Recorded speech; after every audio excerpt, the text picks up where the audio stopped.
Guys, ito na pala ng setup natin na gawa na natin mag power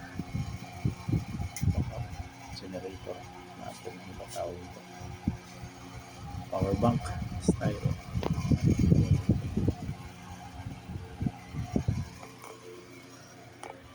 Yan, kitang-kita naman na silalim na ng desk ko. Ayan, ito na setup natin. On pa switch natin. Ayun, 100% ang power bank style na Gentile battery natin. Ito yung ano niya, inverter at saksak, breaker, ay pabango. Para ito, pwede natin yan. Ayan, hanggang dito na kayo ng kanyang USB. Okay guys, okay siya.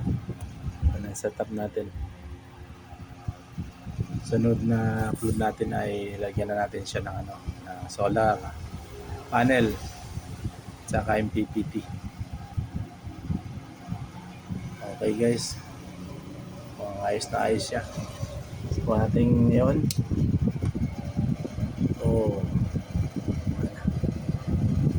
Okay na, okay siya. Pantayin natin. Thank you guys. See you sa next video ko. Bye. Subscribe sa my channel.